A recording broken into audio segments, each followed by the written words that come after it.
Bonjour, mon nom est Aude Dufresne, je suis prof en communication. Mon domaine de recherche, c'est les interactions humain-ordinateur. Vous êtes ici dans le laboratoire où je travaille, qui est un laboratoire universitaire Bell, qui fait partie du Centre interuniversitaire de technologies émergentes.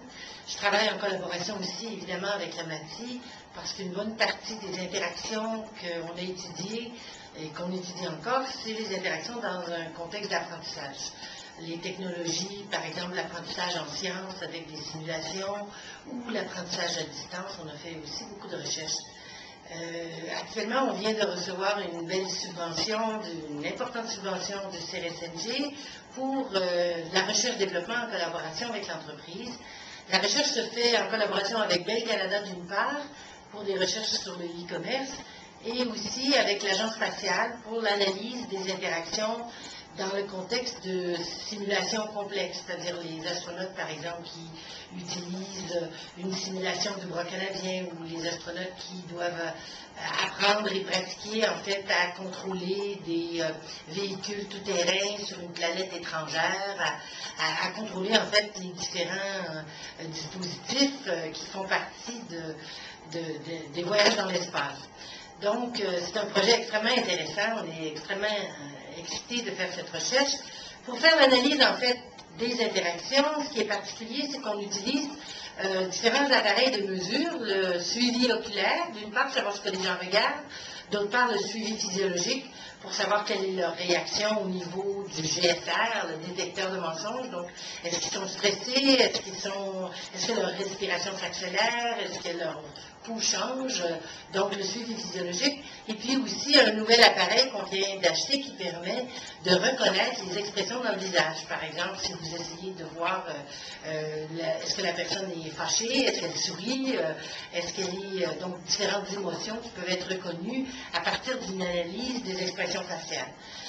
Ce dernier dispositif est particulièrement intéressant si on fait une analyse, par exemple, avec des enfants, c'est tout à fait non intrusif.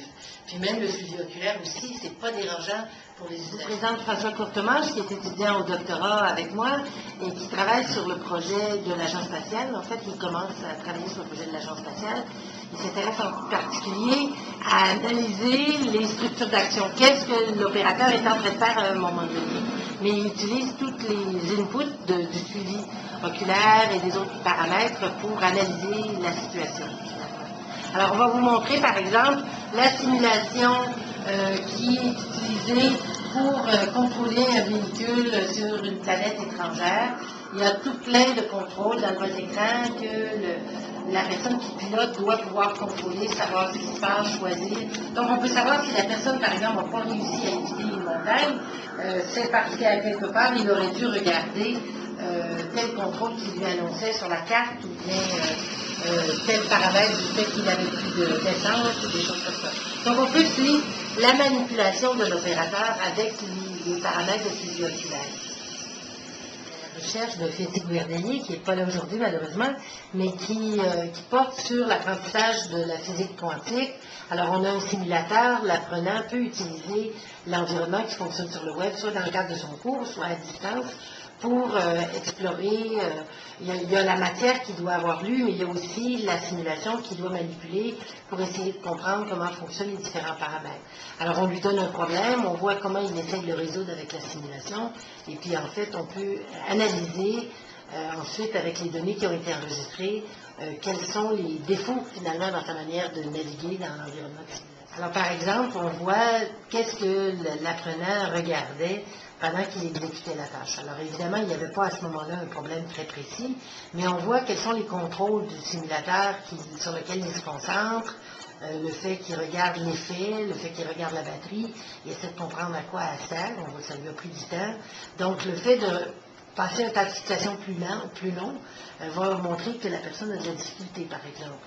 Ou dans le cas d'un site de e-commerce, ce serait que ça l'intéresse, mais le fait de regarder longtemps, c'est un signe d'attention, finalement. Le fait de cligner des yeux, qu'on peut mesurer aussi, va nous dire que la personne réfléchit. Donc, s'il réfléchit trop longtemps, ben, c'est peut-être assez difficile ou que c'était pas clair l'explication qui a été donnée finalement. En parallèle, pendant l'interaction tout à l'heure, le suivi physiologique est mesuré. Vous avez en haut la réponse galvanique, c'est-à-dire le niveau de stress que la personne avait. En bas, c'est le rythme cardiaque. Évidemment, quand on voit les chiffres qui sont aussi petits, il faut faire des analyses pour essayer d'extraire les moments où il y a un stress particulier ou le moment où la respiration, par exemple, devient trop rapide, finalement. Alors, durant l'interaction, on a aussi la reconnaissance des expressions du visage. Vous avez au milieu les différents sentiments qui apparaissent, par exemple, si l'usager fait un grand sourire ou fait un sourire, le système va reconnaître effectivement le paramètre happy, heureux. De la même manière, s'il a l'air fâché, s'il est tendu, il va avoir le paramètre tendu, fâché qui va apparaître. Alors, ou neutre, tout simplement, l'utilisateur s'ennuie, il n'y a rien qui se passe. Donc, on peut mettre en parallèle les différentes mesures pour savoir effectivement quel est l'état de l'usager à un moment donné de l'interaction en parallèle, finalement, et analyser ensuite pour pouvoir faire des statistiques, finalement. Alors, comme vous voyez, on a tout l'équipement qu'il faut. On commence même à déjà faire un certain nombre d'expériences en utilisant ça. On a par exemple analysé, j'ai une étudiante, Sandrine Propret, qui est au HEC, qui fait une recherche sur les environnements où les usagers contribuent. Par exemple, dans un environnement pour les gens qui ont des problèmes de santé, qui cherchent l'information, on regarde quel genre de contribution les gens regardent, quels sont les facteurs dans l'interface qui, par exemple, vont les inciter à contribuer. On a aussi fait une analyse semblable, en fait, avec le site d'Amazon, par exemple.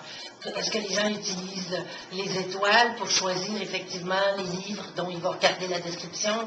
Est-ce qu'ils lisent ou non les commentaires des autres? De quelle manière ça les influence? Alors évidemment, on combine les analyses fines qu'on fait au niveau de l'interaction avec des questionnaires sur leurs attitudes par rapport à ce qu'il y avait, leur compréhension, leur apprentissage dans le cas des environnements d'apprentissage.